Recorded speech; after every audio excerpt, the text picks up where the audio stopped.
War is a business plan, इतना याद रखो। ओके उसको धर्म का कुछ आप कुछ कलर दे सकते हो ओके दिल बहलाने के लिए, लेकिन वो जो खिलवाते हैं वॉर, वो तो उनके लिए बिजनेस प्लान है।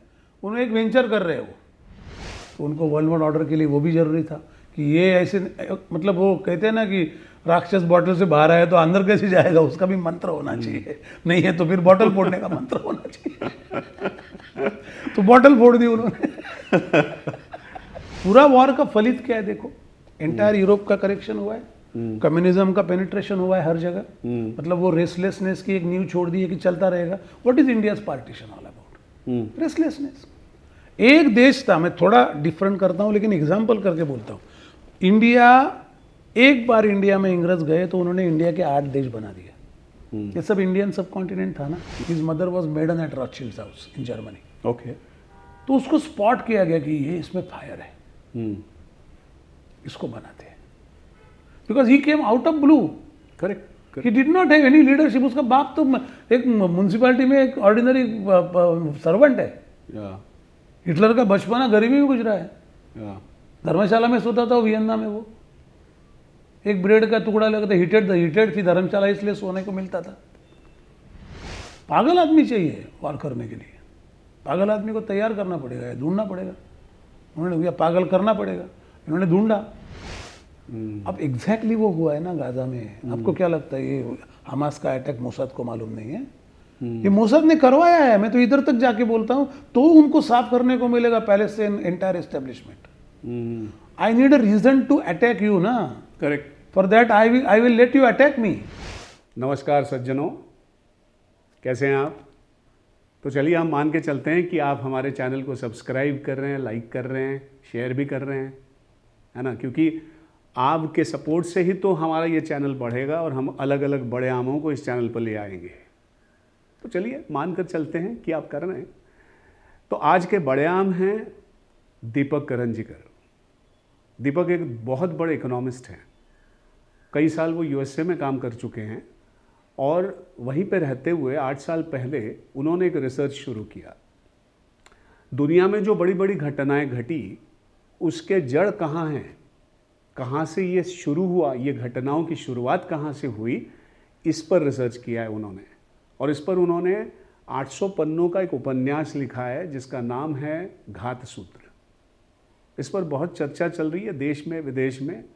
तो चलिए हम भी इसका भाग हो लेते हैं और दीपक जी से पूछते हैं और पता करते हैं कि ये घटनाओं की जड़ कहाँ है, ये किताब कहाँ से लिखी गई, क्यों लिखी गई। 800 पन्नों का ये जो मैटर है, ये जो घटनाओं पे आधारित जो रिसर्च है, ये 800 पन्नों का क्यों है, इतना ऐसा क्या रिसर्च किया इन्होंने। तो चलिए उन्हीं से पूछ लेते हैं।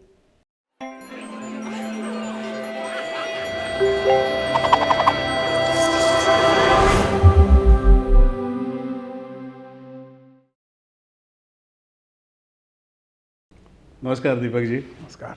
फिर से हमारे पॉडकास्ट पर आपका स्वागत है। फिर से खुशी है।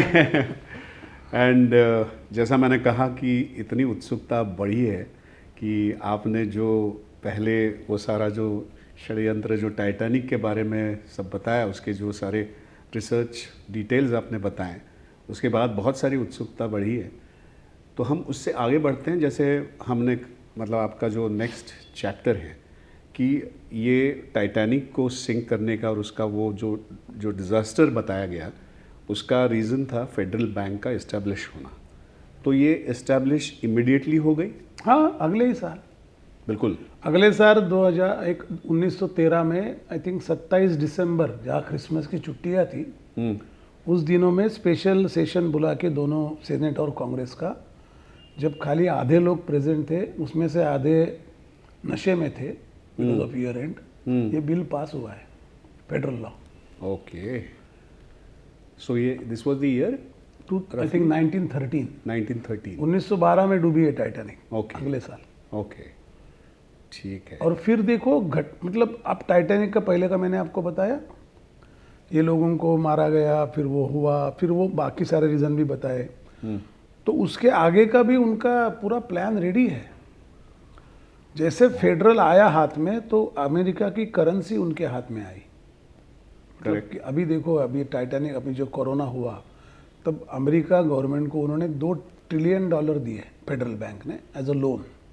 हाँ अमेरिका का जो जीडीपी है वो 21 ट्रिलियन है, उन पे 23 ट्रिलियन लोन है उस देश पे। हाँ, उस पे तो आएंगे हाँ, कि तो वो जो डेप्ट, तो वो जो डेप्ट है, डेप्ट का जो ये बैंक, दिस फेडरल बैंक का जो स्ट्रक्चर है वो डेप्ट क्रिएट करने वाला स्ट्रक्चर है नेशन के लिए। ओ हालांकि नेशन की बुक कभी क्लोज नहीं होती ना, बिजनेस जैसी। हाँ मतलब it will carry forward always, they will carry forward asset and carry forward liability. या तो लोन कैरी फॉरवर्ड करते चली America. Okay after federal bank establish it got in डेप्ट ऑल द टाइम। लास्ट 100 साल से वो डेप्ट में ही देश चल रहा है, 110 साल से। और वो कभी कभी डेप्ट सीलिंग है उनका किया हुआ कि 120% ऑफ जीडीपी ऐसा कुछ है जहाँ पे अगर डेप्ट चला गया तो फिर वो खर्चा करना बंद कर देते हैं, ऐसा एक रूल है। हाँ तो वो हमेशा उनको करना पड़ता है हर 2-3 साल में, okay because is always crosses the 120% of GDP limit. Okay तो उसमें कम से कम आधे से ऊपर लोन ये बैंक का है सरकार पे।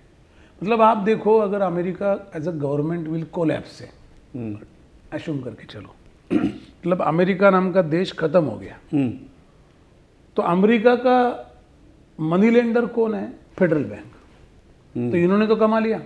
Federal bank must have earn $10-20 billion profit every year in last 100 years. तो ये धंधा ही ऐसा है, इसलिए private lender okay in nutshell. Okay so ये लैंडिंग इसको क्या कहते हैं, जारी रखने के लिए ये इवेंट्स करते रहे, डिजाइन करते जाते हर जगह यूरोप में करते रहेंगे। फर्स्ट वर्ल्ड वॉर, सी वॉर का जो इसको कहते हैं ना गार्बेज बाहर आता है। इसने ऐसा बोला, हम छूटेंगे नहीं, देश झुकेगा नहीं, फगा नहीं, ये जो पूरे डायलॉग बाजी है फर्स्ट वर्ल्ड वॉर की, बहुत सारे जो भी देशों के कॉन्फ्लिक्ट्स प्रमुख हैं, ये तो ठीक है, वो लोगों के लिए मतलब दिल बहलाने को गालिब ख्याल अच्छा है। लेकिन उसकी जो रीजनिंग है वो कोई ना कोई पैसे का पूरा उसका एस्टेब्लिश करना, किसी को लोन में डाल के उस देश के साथ कुछ निगोशिएट करना, यही होता है ना। War is a business plan, इतना याद रखो। ओके उसको धर्म का कुछ आप कुछ कलर दे सकते हो ओके दिल बहलाने के लिए, लेकिन वो जो खिलवाते हैं वॉर, वो तो उनके लिए बिजनेस प्लान है, उन्हें एक वेंचर कर रहे हो। So can we talk about this now, origin of the first world war? या तो यही है ना, फेडरल बैंक जैसे आ गया तो वैसे फिर अभी पैसा आ गया, तो यूरोप का एक करेक्शन करना बहुत जरूरी था। See that time, take that time what is happening, most of the ये जो 5 पावर थी, इंपीरियल स्टेट्स थे, स्पेन, पुर्तगाल, फ्रेंच, ब्रिटिश एंड पुर्तगाल, ये जर्मनी तो वैसे इंक्रोचमेंट में नहीं था लेकिन ऐसे पावरफुल थे। तो इनका और स्पेन, ये सब देशों में उनकी मतलब बहुत सारे देश इनके कब्जे में थे और वो फ्री होने शुरू हो गए थे। तो अभी ये 5 पावर का जिनका जो भी है उसका करेक्शन करना पड़ेगा, जैसे शेयर बाजार में बोलते हैं ना, करेक्शन हो गया। तो ये करेक्शन करने के लिए पैसा चाहिए था और कोई एक उसके बाजू में बैठने वाला एक जगह चाहिए थी, वो अमेरिका उनको मिल गई। Okay and they started correcting the entire Europe's map as an economical, map as an geographical, map as an historical, map as an demographical, map as an anything, कि अभी ये अगले कैसे चलना चाहिए। तो इसके लिए 2-3 वॉर का प्लानिंग है।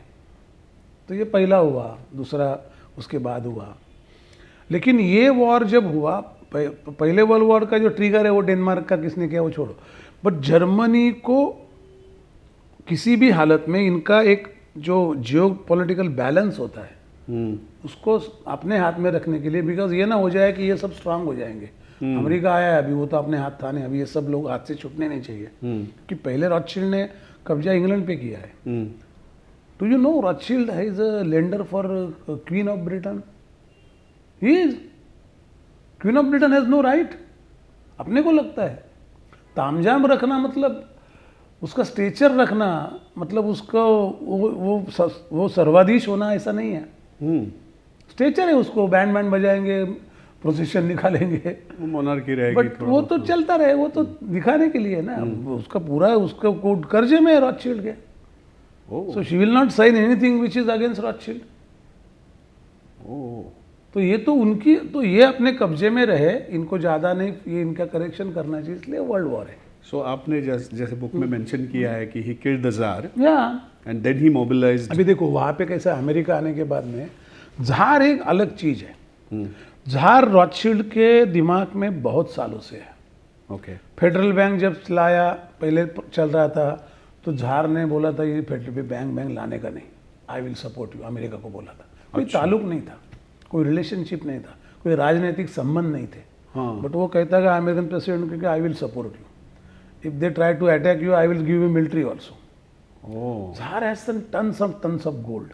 झार वॉज लाइक वो ऐसे कैसे एम्पायर था कि वो बैठा था, वो रशिया जैसा एक बहुत ही बड़ा जियो मतलब प्रदेश है, उसके ऊपर वो बैठा था।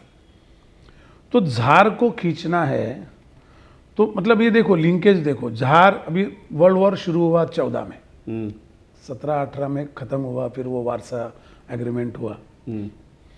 इसके बीच में रशियन रिवॉल्यूशन भी हुआ है 1917। करेक्ट। तब ये गया है।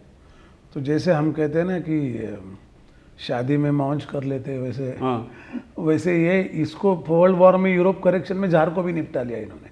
अच्छा। अभी झार को निपटाया कैसा वो भी सोचो। झार को निपटाने के लिए they use the weapon of communism. Okay. Bolshevik revolution हुआ, बोल्शेविक लाया लेनिन। लेनिन है कौन? ट्रॉट्स्की है कौन? They are all funded by this people. मतलब ये कम्युनिज्म का टूल लेके लड़े, जैसे भारत पाकिस्तान में हिंदू मुस्लिम का टूल लेके लड़ते हैं, वहाँ कम्युनिज्म का टूल है। सोशलिज्म या एम्पायर ऑफ झार, तब सोशलिज्म में नहीं था, कम्युनिज्म लेके आना है। And they brought Lenin. First world war को ये करने के टाइम, एक तो उसकी कहानी भी मैंने लिखी है। Trotsky was trend in Rockefeller standard oil companies new Jersey compound for doing all this revolution activities in Russia. Trotsky and 50 people, all funded. They were going from there to Russia. Ship was caught in Canada. उनको पकड़ा गया। American president came to know that, Wilson. CIA director flew to Canada, given Trotsky American citizenship, और हमारा नागरिक करके छुड़ा के लाए उसको, और फिर उसको रशिया भेजा गया। Lenin went from Europe by train from Switzerland to there. He has been given $20 million to create the army against Tsar. Nikolai झार को जैसे मारा है, उसका पूरा सोना उठा के लेके गया रॉथशिल्ड, पूरा। And Russia was left to Lenin Trotsky, complete anarchy. क्या कम्युनिज्म का क्या ताल्लुक है? कम्युनिज्म क्या है? कार्ल मार्क्स कौन है? कार्ल मार्क्स रॉथशिल्ड का लाइनेज है, ब्लड लाइनेज। अब ये मैं कहूँगा तो कम्युनिस्ट लोग बहुत गुस्सा करेंगे, क्योंकि उनका पूरा ज़िंदगी उस पर पला है। मैं आचरण की बात ही नहीं कर रहा हूँ, आप कोई भी प्रिंसिपल लेके ज़िंदगी गुजार सकते हो, लेकिन अगर इसको कौन लाया वो सोचो ना। ये आया कहाँ से? Karl Marx. कार्ल मार्क्स को नाथन रॉथशिल्ड ने दास कैपिटल लिखने का रॉयल्टी दिया है, 1 मिलियन पाउंड। जो बाइबल है ना मार्क्स का, दास कैपिटल, इसके ऊपर ही उन्होंने थ्योरी लगाई ना पूरी। करेक्ट। वर्ग संघर्ष की। तो कार्ल मार्क्स ही इनका लाइनेज है, रॉथशिल्ड का ब्लड लाइनेज है। Okay. Because they brought one tool to have conflict. If war is a business, for creating a business और flourishing the business, you need a conflict tool. झगड़े करने को कुछ weapon तो चाहिए ना। तो एक वेपन कम्युनिज्म वर्सेस कैपिटलिज्म है, सोशलिज्म वर्सेस कैपिटलिज्म है। एक वेपन हिंदू वर्सेस मुस्लिम है, एक पैलेस्टाइन वर्सेस जू है। ये सब टूल है। These are all strings as I said for the पपेटियर्स।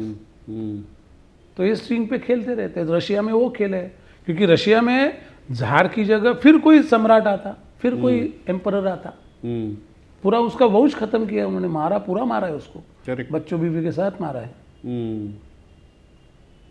So then how did the world war start? I mean the first. So the world war, it was planned to correct the entire European geography. And for that they trigger that incidents of Rajputra Denmark का जिसको मारा गया। But the world war, they were all full ना, as I said कि तिलिया वो है, पूरे गोदाम तो भरे हुए थे। Germany was ready, everybody was ready to attack। और तो वॉर को उनको करना ही था, उसका रीजन कुछ चाहिए। जैसे 9/11 is a reason to enter Middle East. Correct. Saddam को जाने के लिए, पूरा ग्रेटर इस्राइल क्रिएट करने के लिए जो रीजन है वो 9/11 है। वैसे ट्रिगर चाहिए मेरे को, I was sufficient trigger. But Europe before 1914 में वॉर स्टार्ट हुआ, 1910 से यूरोप मतलब पूरा वेपनाइज हो रहा है, पूरा सप्लाई जा रहा है, जर्मनी में एमिनेशन बन रहा है, ये सब चल रहा था किसके लिए? किसका पैसा है? रॉकफेलर का पैसा है जर्मनी में लगा हुआ। In book I very detailed given it will, मतलब उनको तैयार तो कर रहे थे, ये सबको हम तैयार करेंगे और एक कुछ तो बोलूंगा मैं, एक ट्रिगर आएगा तो आपको जम करना पड़ेगा। It was plan on paper. I will not say, I will never say that it is happen exactly as plan on paper. Detour तो आएगा ही, इतना हाथ में नहीं रहता है किसके, भगवान के भी नहीं रहता है। लेकिन ये मैं प्लान करता हूँ, ये कितना भयानक है। सोच। सो हम मतलब अब तक जो जानते हैं या हमारी समझ में ऐसा है कि Hitler had that charge and वो second world war. Second world war. First में तो इन्होंने वॉर किया, फिर देखो क्या हुआ, वारसा एग्रीमेंट हुआ। वारसा एग्रीमेंट आप अगर पढ़ेंगे आज भी 100 साल के बाद तो भी लगेगा कि एग्रीमेंट है, ये तो उसको स्लेव बनाने का प्लान है जर्मनी को। That means he will retaliate. 2400 Deutsch mark को अगर एक ब्रेड खरीदना पड़ेगा जर्मन लोगों को तो रिटेलिएट तो करेगा ही ना। Absolutely. वॉर का खर्चा उनसे वसूल कर लिया, इस पे उस पे लेवी डाला, फिर भी वो 10 साल बेचारे पैसे भरते रहे जर्मन। किसके जेब में गए वो? बैंक लेंडर, वॉर लेंडर्स के जेब में गए। वॉर लेंडर्स कौन थे? Rothschild, Rockefellers. So Germany was retaliating one day, so there was a definitely birth of Hitler. Hitler is also their creation. तो एक तो पैट्रियट आएगा ही ना, वो बोलेगा यार ये सब बकवास है। तो हमेशा वो कहते हैं ना, एक जो कहावत है ना, जो रिवॉल्यूशन होती है वो अपने बच्चे खाती है। That exactly it is. Russia जैसे खत्म हुआ वैसे उनका एक थ्रेट तो चला ही गया। अब वो कम्युनिज्म और सोशलिज्म में रशिया मरता रहा अगले 25 साल, लोग एक दूसरे को मारते रहे। उनका वॉर का यही है कि जो लोग जरूरी नहीं है उनकी लायबिलिटी खत्म करनी, उनको मार देना है। ये एजेंडा है हमको, जिसको ये सब इतने लोग रखने नहीं है दुनिया में। मोनोलिथिक सोसाइटी करने के लिए कौन अपोज करेगा? सोचो ना, उल्टा सोचो। Who will oppose my monolithic world agenda, one world order? People who are freedom lovely, people who think that I am a different, people have a proud of being different. ये सब तो काटे ही है ना उनके। सो फर्स्ट वर्ल्ड वॉर में कौन? तो फर्स्ट रशिया खत्म हो गया। Jar was a very big man, तो उसका एक खत्म कर दिया पूरा कॉम, जैसे उसका पूरा लाइनेज ही खत्म कर दिया और वहाँ कम्युनिज्म लाए। जिस भी देश में कम्युनिज्म आया है वहाँ कंप्लीट उसके बाद में अशांतता आई है, रेस्टलेसनेस आया, वो देश झगड़ता रहा है। कोई भी कम्युनिस्ट राष्ट्र का आप एग्जांपल दो, मुझे एक दुनिया में देश बताइए जिस पे कम्युनिज्म आया है और वो एकदम शांति सुख अच्छा जीना जीने लगे। नहीं, दे विल कीप फाइटिंग। वर्ग संघर्ष can be at any level, at any type. तो कम्युनिज्म वैसी बीज है, उससे जो पेड़ आएगा वो तो मतलब झगड़े का, मारामारी का ही आएगा। वैसे रशिया में चलता रहा तो दे गॉट कम्प्लीटली इनवर्ट, दुनिया से उनका उठ गया, जार का पूरा ध्यान था दुनिया पे। तो ये एक करेक्शन है। यूरोप में ये सबके लेवल सेम हो गई। जर्मनी ने सबको सिखा दिया क्या होता है, फ्रांस, इंग्लैंड सब एक लेवल पे आ गए। तो उनके जो इतने साल एम्परर रहने के बाद में, एम्पायर रन करने के बाद में जो एक गंड पैदा होता है वो फिनिश हो गया। तो उनको वर्ल्ड वर्ल्ड ऑर्डर के लिए वो भी जरूरी था कि ये ऐसे, मतलब वो कहते हैं ना कि राक्षस बॉटल से बाहर आया तो अंदर कैसे जाएगा, उसका भी मंत्र होना चाहिए। नहीं है तो फिर बॉटल फोड़ने का मंत्र होना चाहिए। तो बॉटल फोड़ दी उन्होंने। किसको हम बड़ा करें और वो अपने सर पे खड़ा रहे, ये थोड़ी होता है। तो उसको तो उसको काट के रखना चाहिए, लेकिन शुरू में काट नहीं सकते क्योंकि वो बड़ा नहीं होगा। बड़ा नहीं हुआ तो काटने लायक नहीं हुआ। बकरा थोड़ी कोई काटने लायक तो भी काटेगा। तो दैट इज व्हाट द, ये कॉमन सेंस है, उसमें कोई मतलब मैं कोई नई बात बोल रहा हूँ ऐसा नहीं है। पूरा वॉर का फलित क्या है देखो, एंटायर यूरोप का करेक्शन हुआ है, कम्युनिज्म का पेनिट्रेशन हुआ है हर जगह। मतलब वो रेस्टलेसनेस की एक नींव छोड़ दी है कि चलता रहेगा। What is India's partition all about? Restlessness. एक देश था, मैं थोड़ा डिफरेंट करता हूँ लेकिन एग्जाम्पल करके बोलता हूँ। इंडिया, एक बार इंडिया में इंग्रज गए तो उन्होंने इंडिया के 8 देश बना दिया। ये सब इंडियन सब कॉन्टिनेंट था ना, कल्चर वाइज, परंपरा wise, dependency wise, DNA wise. 8 देश हो गए, अफगानिस्तान, नेपाल, म्यांमार, भूटान, पाकिस्तान, बांग्लादेश, श्रीलंका, बर्मा। क्या है मतलब, Bhutan. You have created 8 countries out of this. और फिर वो ड्यूरेंट लाइन, अफगानिस्तान का, इंडिया का, मैकमोहन लाइन, ये सब लाइन मार के दे आर नो बॉर्डर्स, फिर वो हम लोग 50 साल झगड़ा करते रहे एक दूसरे के साथ। तो this is the tactics they used for the entire Europe, because Europe was of different proposition than India. Culturally भी एक नहीं है, हर एक को अपनी हिस्ट्री प्यारी है। फ्रेंच आदमी अंग्रेजी बोलेगा नहीं, वो नेपोलियन को बकवास बोलेगा, नेपोलियन से वेलिंगटन बड़ा है बोलेगा ब्रिटिश आदमी, फ्रेंच वाले बोलेंगे इनको कुछ आता ही नहीं है। सो दे देयर आइडेंटिटी वेयर लीनियर कर दिया उनको, लीनियर। ओके। उनके पूरे जो कैरेक्टर थे वो डिमोलिश हो गए। They become one continent of some linear kind of one monolithic kind of behaviour, उनका चला गया सब अभिमान। और फिर जर्मनी बड़ा हो गया उसमें, फिर जर्मनी को हरा के फिर उसको भी नीच पे लाया गया वारसा में, और ये भी देखा गया कि फिर रिटेलिएट करेगा तो और बहुत सारी चीज़ें हो जाएगी। उसके बाद देखो ये लाइन कैसी, देखो Titanic, federal bank, Titanic, Lincoln का जो हुआ है वो तो हुआ ही है, फिर टाइटैनिक हो गया, टाइटैनिक के बाद वर्ल्ड वॉर शुरू हो गया, फिर रशियन रिवॉल्यूशन हुआ, उसके बाद अमेरिका का भी करेक्शन जरूरी था। America when the federal bank was not private और central bank was not there, America was a good rich country ना, दैट्स वाई तो ध्यान गया ना। उसके बाद ग्रेट डिप्रेशन आया अमेरिका में 1930, जिसको महामंदी कहते हैं। उसमें America got completely devastated. Okay. That is the huge economic disaster of US. ये कैसे आया हुआ? ये उन्होंने प्लान किया ना।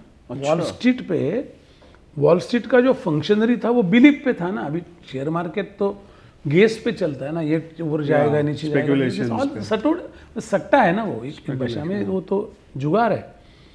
तो उसमें इन्होंने पूरा जो ट्रस्ट बेस सिक्योरिटीज और ट्रस्ट बेस परचेसिंग का बेचने का जो जरिया था उसको डिमोलिश कर, जिस पे आपका ट्रस्ट है वो कंपनी डूबी, लोगों के पैसे वेपराइज हो गए। और शेयर बाजार हमेशा ऐसा होता है ना कि पानी 24 लीटर बकेट में होता है, वैसा पानी फिक्स है। हाँ। किसके जेब में जाए उतना ही फर्क होता है, ये ऊपर जाएगा वो नीचे जाएगा, टोटल वेल्थ उतना ही है। करेक्ट। उसमें खेलते हैं। तो ग्रेट डिप्रेशन लाने के बाद क्या हुआ, entire America got shaken from saving. उनको लगा कि ये मतलब ही नहीं है कोई, हम जो इसको भरोसा करके जीते कभी भी कोलैप्स हो जाता है। लोगों ने घर बेचे, लोग रोड पे बैठे। ग्रेट डिप्रेशन की स्टोरी आप सुनेंगे तो, लेकिन उसमें अमेरिका का एक सच्ची इकोनॉमिक सिस्टम का भरोसा टूट गया एज अ कंट्री। सो भरोसा टूटने वाला आदमी एक तो किसी को फॉलो करेगा या रिबेल करेगा। रिबेल करने जैसे अमेरिका की नींव ही नहीं है, क्योंकि देश में ऐसा कोई नहीं, सब बाहर से आए हुए हैं ना। से दिल्ली शहर का कोई नागरिक नहीं है, वैसे अमेरिका का एंटायर लोग बाहर से आए हुए। अमेरिका के खुद रेड इंडियन थे, वो तो कभी के चले गए। तो कोई इंडियन है, चाइनीज है, ये वो है, कोई अमेरिकन नेटिव वाले से क्रॉस ब्रीड होके तैयार हुए लोग हैं। They can not come together, black है, वाइट है, they can not come, brown भी है, they can not come together and revolt. एक देश नहीं है कल्चरली। ये कल्चरल देश होने का फायदा होता है, एक कोई ना कोई धागा जुड़ता है। यहाँ से एक्सेंट से लेके दुनिया मारा मारी है, कपड़ों से लेके मारा मारी है। तो identity as a nation cultural नहीं है, तो ये होता है। तो अमेरिका ग्रेट डिप्रेशन में जिस पे भरोसा था वो इकोनॉमिक्स था, वो भी टूट गया। फिर अमेरिका का पूरा इकोनॉमी जो सटल में मतलब होता है ना, ऐसे हमारे जेब शर्ट को 10-12 पॉकेट होते हैं ना, इधर से पैसा उधर से उधर का इधर रखते हैं, वो सब पॉकेट एक्सपोज हो गए। अमेरिका का सेविंग पे भरोसा, इंटरडिपेंडेंसी पे भरोसा, ट्रस्ट पे चलने वाली सोसाइटी, ये सब कोलैप्स हो गई। They all devastated and they become dependent on this federal bank for credit. That's a big economic obligatory tool which they created. Credit card क्या है बताओ, ये कहाँ से सिस्टम आता है, थोड़ा सोचो। What is credit card? Credit card when you swipe you are borrowing from future. जो आपके जेब में नहीं वो आप खरीद रहे, बराबर कि नहीं? तो फॉर बोरोइंग फ्रॉम फ्यूचर के लिए आपको एक मैकेनिज्म दिया हुआ है क्रेडिट कार्ड। ये क्यों दिया? ग्रेट डिप्रेशन के बाद पैरिटी नहीं रहा, लोगों के पास क्रय शक्ति नहीं रही, पैसा ही नहीं रहा खरीदने का, तो कंजम्पशन ही नहीं होगा ना। जो इंडिया की अभी अभी हालत थी, अभी बदल रही है कि पैसा ही नहीं। इंडिया का इशू क्या है इकोनॉमिकली? 140 करोड़ लोग हैं, 50 करोड़ लोगों के पास परचेसिंग पैरिटी है, बाकी उनके पास नहीं है। डोमेस्टिक डिमांड इसलिए तैयार नहीं होता है। तो परचेसिंग पैरिटी लाने के लिए क्रेडिट कार्ड सिस्टम लाए। देखो पैसा नहीं है ना, तो आप यू बोरो फ्रॉम फ्यूचर ना, फिर बैंक्रप्सी डिक्लेयर करो, नहीं पैसा बोलो, चैप्टर 11 फाइल करो। तो ये मैकेनिज्म है to borrow money and keep the consumption, because the consumption पे मेरे को और सारे देश जोड़ने हैं, उसमें मेरा प्रॉफिट है। एमएनसीज तब तैयार होते हैं ना, ये पूरी एमएनसी तक ले जाना है तो ये चेन शुरुआत करनी पड़ेगी। हर एक आदमी स्पेंड करने की इच्छा है और उसके पास मैकेनिज्म भी है स्पेंड करने का। Credit card is spending of tomorrow and वो आदमी क्या करेंगे, बट वो सिस्टम खड़ा करना, उसके लिए एक स्ट्रक्चर खड़ा करना, क्रेडिट कार्ड पॉलिसी, उसके गेटवे बनाना, उसका एक मिडल हाउस बनाना, ये सब उन्होंने क्रिएट किया। और वो करने के लिए ज़रूरी था डिज़ास्टर होना। जैसे मैं हमेशा कहता हूँ ना कि ये गिरणी जो मुंबई में मिल का जो स्ट्राइक हुआ, वो नहीं होता तो शायद शिवसेना पॉलिटिकल पार्टी करके उभरती नहीं। डिवास्टेशन में कंस्ट्रक्शन है। Unless you devast you can not construct. Correct. So devastation जरूरी है। तो तुमको तुम्हारे जो ख्वाबों की दुनिया खड़ी करने के लिए जो इनके ख्वाबों की दुनिया तोड़नी पड़ेगी। That exactly happened, great depression. And then this America become a very good supply of money. The Europe was got correction and इतना बड़ा कंडीशन डाल दिया वर्साई एग्रीमेंट में कि Germany was preparing for another war, but that is another looming that was created. वो देखो ना 1930 का ग्रेट डिप्रेशन है, 1919 को वर्साई एग्रीमेंट है, 11 साल में ग्रेट डिप्रेशन अमेरिका करेक्ट हुआ, यूरोप ऑलरेडी करेक्ट हो चुका है एंड दे आर ब्रूमिंग और मतलब वो कॉफ़ी जैसी तैयार होती ब्रूइंग हो रहा है अनरेस्ट जर्मनी में, तो उसको होने दो, फिर सेकंड वर्ल्ड वॉर शुरू हुआ 33-34 में। ओह गॉड। तो जैसा आपने लिखा भी है कि सेकेंड वर्ल्ड वॉर के जो हम कहते हैं जो लीडर या हीरो हैं या जिसके बारे में हम बहुत बात करते हैं, जिसके बारे में लिखा गया है, जिसके बारे में हिटलर, एडोल्फ हिटलर, तो उसकी भी एक मॉडस ऑपरेंडी थी जिस तरह से उसने जूस और ये सारा see Hitler was spotted, Hitler was giving lecture in the pub. Germany में कैसे था, सपोज अगर बम्बई में कल खाना पीना मिलना मुश्किल हो जाएगा तो कोई भी बांद्रे में, खार में, पार्ला में, कहीं भी डोंबिवली में जो भी खड़ा रहेगा और अभी आज भी जैसे होता है अन्याय के आगे जो भी बोलेगा लोग सुनेंगे। तो Hitler used to go and pick in the pub, लोग बियर पी रहे महंगी लेके, वहाँ जाके वो बोलता था ऐसे, उसका इसका वॉइस आपने सुना होगा तो बहुत ऐसे उसमें एक ऐसे पिए मतलब परस्यूएंस है, तो वो बात करता था तो लोग बोलते बाहर खड़ा रहो यार, पहले ऐसी हालत थी। फिर वो जो बोलने लगा वो लोगों की बातें बोलने लगा। सो हिटलर, मेरा ये गेस है, अभी मैं इस पे इसलिए गेस बोल रहा हूँ क्योंकि मुझे बहुत सारी किताबें ढूंढने के बाद भी ये लिंक नहीं मिली, लेकिन उसकी एक रॉथशिल्ड से लिंक है हिटलर की। जो थोड़ी लिंक पता है पर्सनली वो उधर दी में है, उसकी मदर के साथ एक mother was maiden at Rothschild's house in Germany. Okay. तो उसको स्पॉट किया गया कि ये इसमें फायर है, इसको बनाते हैं, because he came out of blue. Correct. He did not have any leadership. उसका बाप तो एक म्यूनसिपैलिटी में एक ऑर्डिनरी सर्वेंट है। हिटलर का बचपना गरीबी में गुजरा है। धर्मशाला में सोता था वो, वियन्ना में वो एक ब्रेड का टुकड़ा लगता, हीटेड थी धर्मशाला इसलिए सोने को मिलता था। हिटलर का वो जो माइन का पढ़ो आप उसको पूरा, उसका इतनी गरीबी है, बाप का कोई हिस्ट्री नहीं है, कोई बाप कोई एम्पायर था, कोई लेंडर था, ऐसा कुछ नहीं है।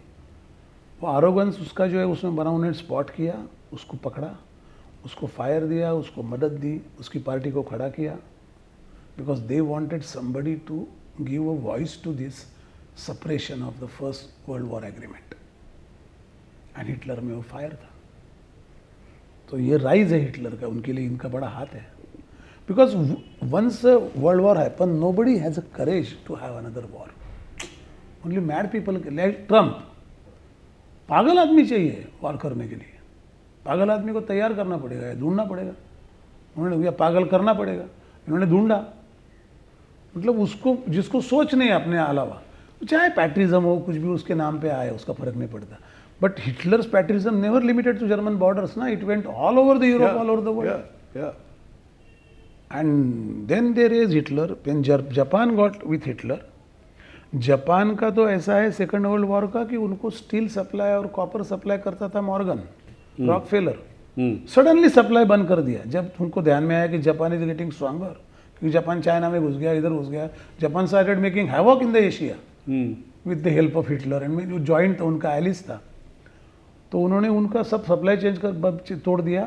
That's why Japan attack Pearl Harbor. It was also planned attack, it is required, मतलब I will seed something so that you attack me, अब एग्जैक्टली वो हुआ है ना गाजा में। आपको क्या लगता है ये हमास का अटैक मोसाद को मालूम नहीं है?